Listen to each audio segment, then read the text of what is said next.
Olá, eu me chamo Isaac Torquato. O tema do nosso vídeo de hoje é João Cândido, o Almirante Negro. O intuito desse vídeo é trazer uma breve biografia sobre quem foi João Cândido Felisberto, quais os seus feitos, trazer mais a questão da memória, né, do João Cândido. Eu sou Isaac Torquato, eu sou do curso de graduação de História pela Universidade Federal Rural do Rio de Janeiro. Eu estou no 8º período, me formando. É muito importante para mim falar sobre João Cândido, né? Porque eu pesquiso a memória e a imagem do João Cândido, em específico em São João de Meriti, onde João Cândido residiu. Ele morou, né, no final da sua vida durante bastante tempo. E aí eu quero trazer um pouco para vocês como é que está sendo a minha experiência ao pesquisar, né, o João Cândido, trazer essa figura. Usarei como texto base aqui o texto bibliográfico dele, do professor Dr. Álvaro Nascimento Pereira, da Universidade, professor da Rural também. Eu sou daqui da sede de Seropédica, ele lá do IEM. E usarei também o livro do Edmar Morel, que vai cunhar, né, vai trazer, né, a figura do João Cândido, intitulado A Revolta da Chibata. Dada essa devida introdução, esse objetivo também da gente entender quem foi o marinheiro, quem são os negros do pós-abolição e as suas importâncias, eu vou trazer um adentro geral sobre quem foi João Cândido. Não tem um intuito aqui falar sobre a Revolta da Chibata, mas eu entraria em alguns detalhes para a gente entender sobre a figura de João Cândido. Enfim, João Cândido Felisberto, que é o seu nome todo, ele nasceu no dia 15 de janeiro de 1880, lá na província que antes, né, era província, né, agora é estado do Rio Grande do Sul, no município atual hoje em dia que se chama Rio Prado. E numa fazenda específica chamada Coxilha Bonita. João Cândido Felisberto, ele era filho de Ignácia. Ignácia era uma escravizada que era parteira e tinha conhecimento de ervas medicinais. Quando João Cândido nasceu, em 1880, Ignácia, que era dos senhores de escravo, né, o Gaspar e a sua esposa, Ignácia ela se tornava uma pessoa escravizada. Ela vai ser alforriada e vai ser livre só em 1881, quando João Cândido tinha 1 ano de idade. O seu pai já era livre, que era o João Cândido. João Cândido ele era um tão chamado de tropeiro naquela época, né? Era que trazia os gado e levava por abatedouro. Ali no Rio Grande do Sul, essa economia ela era muito vigente, até porque, né, a economia, a cafeeira, que era a base econômica, a economia principal daquele país, estava na região sudeste. E em outras províncias de outros estados se faziam, né, de outros tipos de economia. A gente está falando do final do período do Império, do Brasil Imperial, no Brasil que ele vai ruir ali em 1889. O João Cândido ele é oriundo, né, da Lei do Ventre Livre, a lei de 1871, também chamada de Lei do Rio Branco. E essa lei é importante para a gente contar a história do João Cândido, por quê? Porque foi dentro dessa lei que vai tornar João Cândido livre, mas quando ele vai lá para frente, em 1968, dar uma entrevista pro Instituto Museu e Som, ele vai dizer uma seguinte frase, né? Para a gente também pensar um pouco essa lei, né? Ele não especifica o trabalho nessa lei, mas ele fala que nascerá livre no Império e se tornará escravo na República. E por que eu trago essa lei, né? Porque essa lei ela tinha o intuito de trazer a liberdade, pensar a liberdade, mas nós sabemos que tem vários adentros dentro dela que traz essa lei de uma forma onde que ela vai balancear o jogo, tanto para a elite escravocrata que desejava manter a escravidão, mesmo em um contexto de revolução industrial, nesse contexto que a economia já não se fazia mais escravocrata, e sim uma economia industrial, mas ela queria se manter esse contexto da escravidão, com aquele velho discurso, né, dizendo que vai ruir, né, a economia, e tanto da elite, tanto monarquista quanto republicana, que desejava o fim da abolição da escravidão através de um medo, né, que a gente vai chamar de haitianização, uma revolução acontecida ali em 1808, Então, Ilha de São Domingos, né, que vem chamar de Haiti, e vai ter esse processo chamado de haitianização, fazendo com que as Américas e as elites vão ficar com medo dos seus próprios escravizados rebelar, né, se rebelar contra a Síria, uma inversão de valor. Isso é também importante, eu vou falar um pouco disso um pouco mais para frente, posteriormente. João Cândido, ele vai adentrar na Marinha, né? Ele vai se formar, a gente não se sabe exatamente, não se tem muitos dados sobre isso, mas a gente sabe que ele se forma em 1895, já num período chamado de quê? Já da Primeira República. Ele que era, então, nascerá no Império, nascerá livre, de mães escravizadas, de um pai livre que nascerá nesse contexto, ele vai se tornar um marinheiro em 1895. Uma questão central se perguntar é como e por que, como era feito, né, o ingresso na Marinha. A gente entende, né, que as instituições sociais elas vão se modificando ao longo do tempo. Se a gente for pensar a questão, né, de concursos públicos, como hoje em dia a gente tem dentro da Marinha, isso é uma coisa muito recente, até porque os concursos públicos eles foram implementados só a partir do governo Vargas. Antes não se tinha essa ideia de concurso público. Se você quisesse adentrar, né, num cargo público, basicamente você teria que ser da nobreza, filho de gente rica, e aí você era indicado. E na Marinha, como é que era feito o ingresso? Segundo o livro do professor Álvaro Pereira Nascimento também, que aí é chamado de Ressaca Marujada, ele vai dizer, né, ele vai entrar, né, vai escrever dizendo que existiam 3 formas de você adentrar na Marinha. Sendo essas 3 formas, pela primeira, que você ia lá voluntariamente e você entrava na Marinha. Segundo, através da escola de aprendiz de marinheiros, que a gente vai entrar nesse específico, e através do recrutamento forçado. Sendo assim, quando a gente pensa, a marinha do final do século XIX era uma marinha constituída através de uma mentalidade, através de uma hierarquização. Ela se refletia também um pouco daquela sociedade escravocrata, daquele contexto. Uma sociedade, né, uma instituição militar aonde que as pessoas não queriam, né, as pessoas livres, pobres, elas não queriam adentrar a esse mercado de trabalho porque era o único local aonde o corpo ele era açoitado, ele era violentado. Vocês estão falando de um trabalho livre. As pessoas associavam a marinha como uma escravidão. E vocês estão falando de um trabalho livre. Então, esse pré-requisito que eu vou trazendo agora, que é o voluntariamente, as pessoas não queriam, né, as pessoas livres daquele período imperial e também no período republicano, não queriam adentrar a marinha. E aí ficava a cargo das províncias, das polícias, dos juízes de órfãos, adentrar o quê, né? Buscar recrutar marinheiros, futuros marinheiros, né, para adentrar o corpo marítimo. E aí que a gente vai trazer o terceiro ponto, que é o quê, né? Que é o recrutamento forçado. Isso no livro do professor Álvaro fica muito evidente, porque ele vai adentrar o quê, né? Que os marinheiros que eram recrutados forçadamente, né? Então naquele contexto não era marinheiro, eram muitas pessoas que eram como se fosse escória da sociedade, eram mendigos, eram pessoas pobres, eram ex-escravizados, eram pessoas escravas também, que até o próprio Estado demandava, demandava escravizados para adentrar a marinha e o recrutamento forçado. Eles eram obrigados a ficar como serviço obrigatório durante 15 anos. Quem entrava voluntariamente ficava durante 10 anos. E aí dentro dessa marinha era como se fosse uma questão moral. E aí o seu corpo era violentado, era chicoteado, entre outras coisas.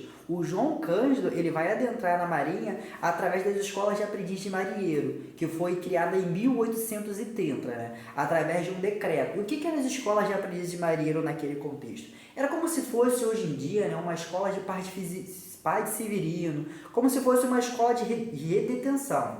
E é onde é que as pessoas, as crianças, elas tinham que adentrar de 10 mais ou menos até os 18 anos de idade. E aí elas eram recrutadas através de, voluntariamente, onde é que os órfãos chegavam lá, ou os pais podiam ir lá e colocar o seu filho entre outras coisas. E o João Cândido, ele vai nesse modelo, até porque a gente está falando de um contexto ali do final do Império, né? A gente está falando de um contexto onde é que a maioria da economia é escravocrata. Então se via dentro da Marinha uma forma de uma ascensão social, uma forma de... é o único local onde é que você consegue comer, ter uma casa, ter um local. Então era tipo uma forma de se ascender socialmente. E o João Cândido não se tem relatos de como ele vai chegar lá dentro da Marinha, mas acaba que ele entra dentro da Marinha, né? E se forma em 1895. A Escola de Aprendiz de Marinheiro é como um lugar onde é que você aprendia sobre coisas militares, a aprender a ser um marinheiro. Claro, marinheiro de baixa patente. E a oficialidade, como é que ela era feita? Como é que esses oficiais da Marinha? A maioria desses oficiais da Marinha eram filhos de pessoas ricas que eles eram mandados direto para a escola naval. E aí, ali se formava a auto-oficialidade. Era muito, eu acho que impossível de uma pessoa pobre se adentrar à auto-oficialidade, até porque era cargo de pessoas muito ricas. E aí, a gente entra no período republicano também, né? As pessoas que vão entrar dentro da Marinha, na oficialidade, são filhos dessas pessoas. Como eu venho dizendo, né? A ideia de concurso público, a ideia de outros modos de você ingressar vem só a partir do período Vargas, que vai de 1830 até 1845. Mas o contexto de Vargas a gente deixa para lá.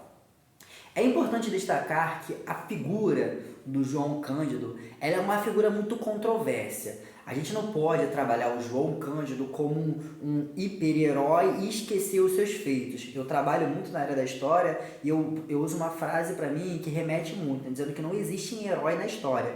A história ela não é constituída de heróis.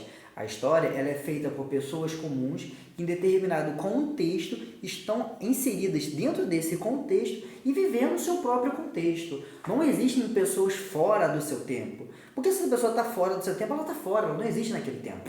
Não é porque você tem uma mentalidade diferente, uma visão diferente, que você está fora do seu tempo. Você só está olhando o seu contexto de uma forma melhor. Até porque existem várias ideologias, várias ideias que estão entrando em disputa. Então a pessoa que está fora do seu tempo, ela está olhando, observando tudo isso.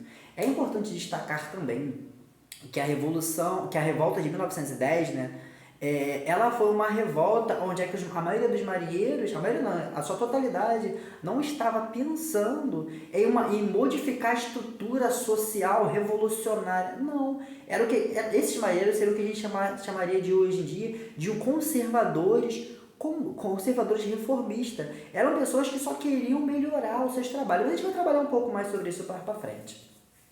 João Cândido Felisberto, ali no contexto de mais ou menos de 1903 até 1906 e 1908, era um contexto de que no Rio de Janeiro a gente estava passando um chamado de reformas, né? Se pensava em modernizar o Brasil, especialmente a sua capital, que era o Rio de Janeiro, que vem a ser conhecido como Reformas de Pereira Passos.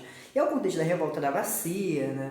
Entre outras revoltas que vão acontecer. Dentro desse contexto de reforma, a Marinha brasileira, ela também pensa em reformular, né? Até porque lá em 1893, que era então chamada de Revolta da Armada, constituída a revolta essa pela maioria dos oficiais e monarquistas, a Marinha ficou destroçada, ficou destruída. E João Cândido estava observando, vendo tudo isso e se formando na sua mentalidade, né? A gente tem que entender isso, que o João Cândido ele vai entrar na Marinha no final do Império, se formar na República, vai observar a revolta da Armada, a modernização da Marinha. Em 1910 vai ocorrer a revolta da Chibata, que então na época era chamada de revolta dos marinheiros. Mas dando adentro a continuidade, a modernização da Marinha, ali no contexto de 1906, 1908, era aquele momento onde é que o presidente da República ele vai pedir, né, através dos marinheiros, né, dos almirantes, que vão trazer dois encoraçados, né, dois grandes navios de grandes potências. Vale lembrar que destacar também que era o contexto ali do imperialismo europeu, era o contexto ali de guerras mundiais, né, que estavam para suar a guerra mundial. Então como é que fala? Os países, né, estavam se preparando militarmente. Então o Brasil ele precisava também ter uma marinha forte. E aí que ele vai encomendar, né, dois encoraçados, né? Tentaram três, mas só vieram dois, que é o Minas Gerais e o São Paulo. Esses dois encouraçados, eles são muito importantes, por quê, né? Porque a gente tinha uma modernização das máquinas, mas a gente tinha o quê, né? Os marinheiros que não tinham habilidade técnica para entender, para mexer nessas máquinas modernas. E aí que eles vão ter uma viagem para lá para a Inglaterra, né? Que é o lugar chamado de Newcastle, onde é que os marinheiros, né, eles vão estar ali, né, aprendendo a mexer nessas máquinas, aprendendo a como movimentar. E é o contexto ali também, né? Eles vão mais ou menos de 1904 a 1906. É o contexto de que tem a Revolução do Encoraçado do Potanquinho, que vai dar um nome, né, de um filme. E aí, dentro desse contexto, o que acontece? Os marinheiros estão observando tudo. Quando eles chegam ali na Europa, né, eles observam que os castigos físicos, que foi o castigo físico da chibata, já tinha sido abolida. E a Marinha Brasileira, que era uma das marinhas mais modernas no mundo, né, através desses encoraçados, ela ainda tinha na sua mentalidade escravocrata as ideias do século XIX. Era uma marinha no século XX com as ideias de uma marinha do século XVIII. E os marinheiros já não aguentando mais aquela situação, e claro, vale destacar que não era só a chibata, era melhor de condições de trabalho, eram esses grandes encoraçados, né?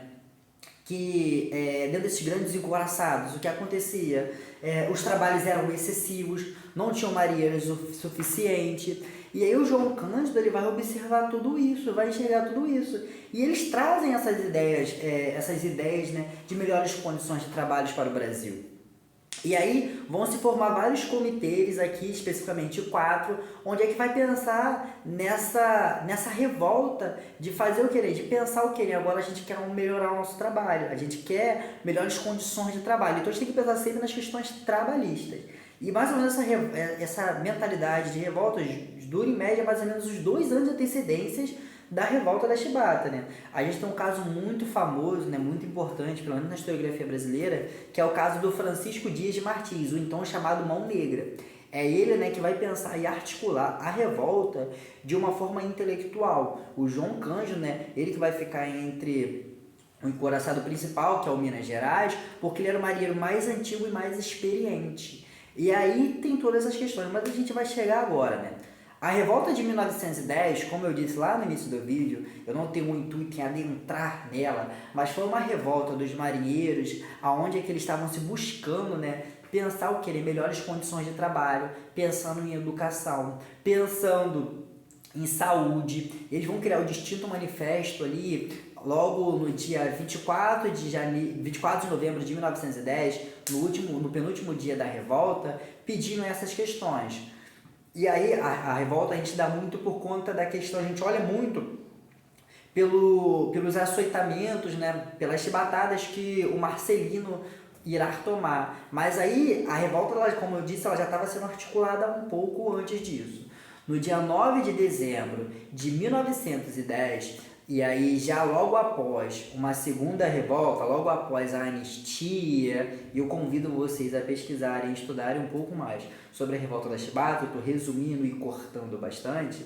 Então, no dia 9 de dezembro de 1910, ocorre uma nova revolta, só que agora na Ilha das Cobras, pelo um outro corpo marítimo militar marinheiro, que é os fuzileiros navais. Como se fosse uma espécie de exército na marinha, né? A gente tem os marinheiros do mar e tem um fuzileiro naval. Eu não sei muito explicar muito bem exatamente o que é, porque é até um trabalho com a história da marinha, mas a gente tem essas questões de ocorrer uma nova revolta.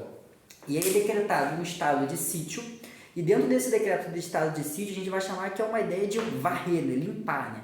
Como eu disse anteriormente, era um processo de modernização, é uma ideia de que o Brasil ele precisa ser uma grande potência e a gente varre as pessoas imorais, a gente varre e joga para fora tudo que não convém na nossa ideia de república liberal, né? E aí a gente percebe que os negros, é o contexto também do racismo científico ali, né?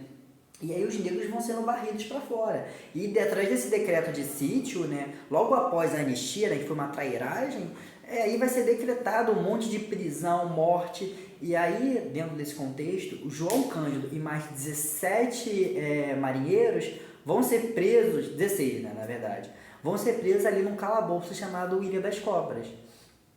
Dentro dessas que vão jogar cacau, e aí o João Cândido e mais uma pessoa vai sobreviver. Logo em seguida, João Cândido ele é jogado para um hospital psiquiátrico, e aí, quando ele é jogado nesse hospital psiquiátrico, ele é mandado voltar, que os médicos entendiam que ele não tinha um problema, ele só estava passando por um estresse pós-traumático, porque ele via durante 4 dias seus amigos morrendo, ele entre a vida e a morte ali, né? E aquilo mexeu psicologicamente com ele.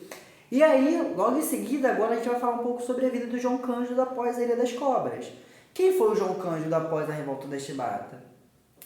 Esse mesmo movimento que dará para ele muita visibilidade, também trouxe para ele muitos prejuízos, porque foram essas visibilidades que trouxeram ele como um marinheiro revoltoso, um marinheiro que não deveriam adentrar, né? Até porque a Revolta da Chibata ela representa para a Primeira República uma inversão de valor. Como assim um marinheiro de baixa ralé, filho de escravizados, conseguiu, durante 4 dias, demandar a sua ideia de república da própria Baía de Guanabara? A política estava sendo feita ali, dentro da Baía de Guanabara, e não mais pelo Congresso.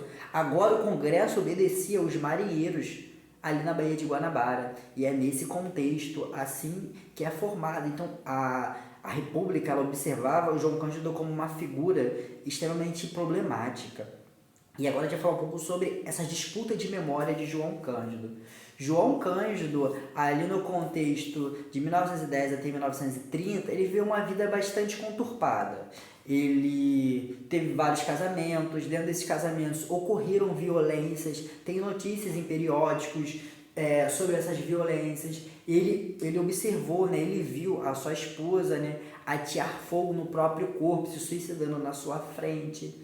João Cândido também viu a sua filha atear fogo na sua frente também, através de uma desilusão amorosa, como disse nos jornais. Então foi uma vida muito infeliz. João Cândido não conseguiu adentrar de novo na Marinha quando ele foi expulso.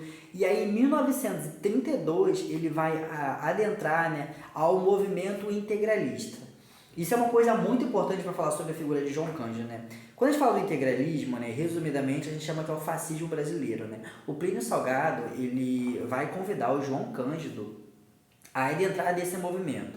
E a questão central é, como assim uma figura negra, dita revolucionária naquele contexto, vai entrar num movimento fascista totalmente diferenciado? Vale destacar que naquele contexto não só o João Cândido foi iludido com o integralismo, como outras pessoas negras também entraram dentro deste movimento.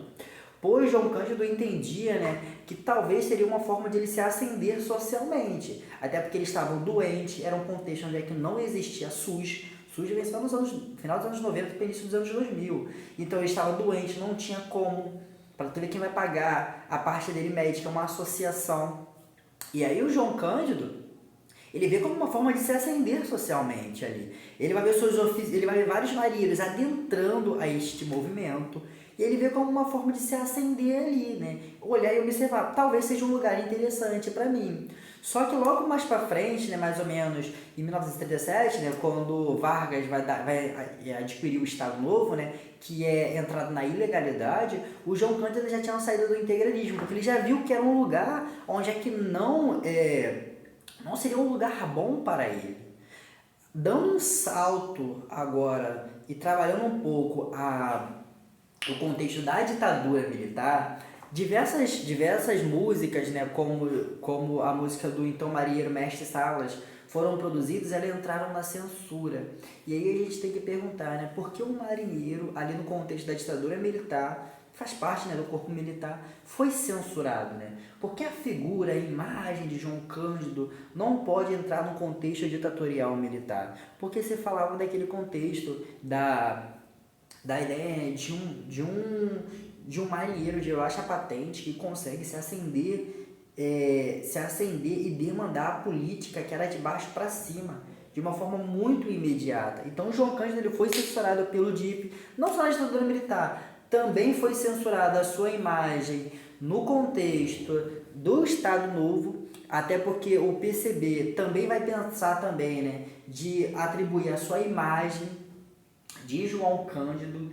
E aí, mais ou menos em 1968, quando ele vai dar uma entrevista, né, pro Museu Som, dentro dessa entrevista, né, ele fala, né, uma das primeiras perguntas que o jornalista Hélio pergunta para ele é: o que você acha sobre o golpe militar? E ele concorda. E a gente pergunta: por que o marinheiro concorda com o golpe militar? O marinheiro dito revolucionário. Como eu disse, o João Cândido, ele é uma pessoa do seu tempo. O João Cândido ele não queria ser expulso da marinha. João Cândido, quando ele vai pensar, né, junto com os seus marinheiros, claro que ele não fez aquele feito sozinho, né, eles não estavam querendo revolucionar, eles eram conservadores, reformistas. Eles queriam as melhores condições de trabalho.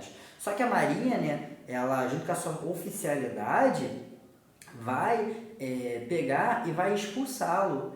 Então, de modo geral, a gente trabalhando a figura, a vida de João Cândido, né, a gente tem que entender que é uma figura um pouco controversa, que a esquerda tenta puxar a sua imagem, mas a direita também tenta puxar a sua imagem. Em 2008, um deputado da extrema-direita, ele também quando foi implementada uma lei, né, tentando colocar João Cândido como herói nacional, uma deputada do PT, né, que é a Mariana, esse deputado da extrema-direita vai apoiar esse projeto de lei para o quê? Né? Para exaltar. E aí como é que pode, né? Uma deputada de esquerda e um deputado de extrema-direita? Porque o João Cândido está eternamente em disputa entre esses dois mundos. E a gente não pode esquecer, né? Que o quê, né? Que a sua figura, a sua imagem não é de um homem revolucionário do seu tempo. Ele era só uma pessoa que estava querendo, né, junto com a Marujada, querendo os direitos trabalhistas. Claro que foi sim bastante emblemático, foi sim, os seus feitos têm que sim ser louvados, até que a gente está falando de um homem negro pós-revolução, mas também entender que ele estava dentro do seu tempo, dentro do seu contexto. Eu quero trabalhar também, né, nesse finalzinho de vídeo, já se encaminhando para o final, dizer o quê, né? Que eu trabalho, né, com a monumentalização, né, com monumentos de João Cândido. Dentro da minha pesquisa, eu vejo que existem 3 tipos de monumentos só sobre o João Cândido. O mais famoso, que é ali na Praça 15, e tem esse da Praça 15, tem um monumento lá em São João de Meriti, na Praça da Bandeira, que é um busto que foi constituído em 1999. E nós temos um outro busto lá no Rio Grande do Sul, na cidade onde é que ele nasceu. Esses 3 monumentos, eu acho ele muito importante para a gente pensar a figura e a imagem do João Cândido. Por quê, né? Porque esse busto ele foi constituído, o primeiro busto, né? O primeiro monumento, foi construído em 1986. E aí ele ficou no museu ali no Catete.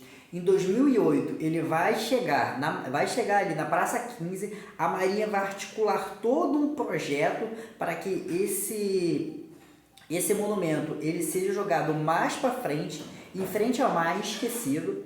E aí a gente vai ter a construção do VLT, vai se instituir um novo projeto de lei e em 2022 ele vai chegar lá na Praça Marechal. E aí ele vai ganhar uma nova cara. Esse monumento, que é mais emblemático, mais importante, ele não chega a ser o meu tema de pesquisa, mas ele se encontra lá. Agora, uma das coisas mais importantes é o busto do marinheiro João Cândido, que foi instituído em São João de Meriti, em 1999. Busto esse que fica uma praça pública lá em São João, e a gente se pergunta, né? Já que foi o primeiro busto público, por que ele está jogado? Por que ele está sendo lançado às traças, né?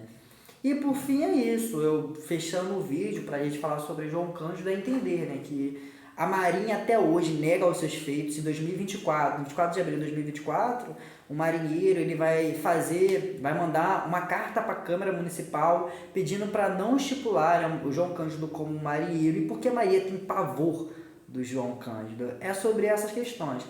A memória e a imagem do João Cândido, ela precisa ser trabalhada. A historiografia, por muito tempo, negou quem foi João Cândido. João Cândido só ganhou fama, só ganhou nome, só em 1958, com o Edmar Morel. E agora, nos anos 90, que a gente trabalha mais um pouco essas questões. Vale também destacar, para fechar aqui, né, o chamado de Almirante Negro é uma coisa que foi construída pela revista Careta, lá em 1910, de uma forma pejorativa. convido vocês a pesquisarem. Joga no Google, dá um Google aí, João Cândido, Revista Careta. E aí vocês vão olhar e vai entender, né, como é que essa sociedade de cima vê o contexto de baixo. Por fim, é só convido vocês a conhecer mais sobre o meu trabalho, convido vocês a pesquisarem mais sobre João Cândido, e especialmente quando minha pesquisa estiver pronta, falarei muito mais sobre João Cândido e a sua imagem em São João de Meriti. E por fim, é só.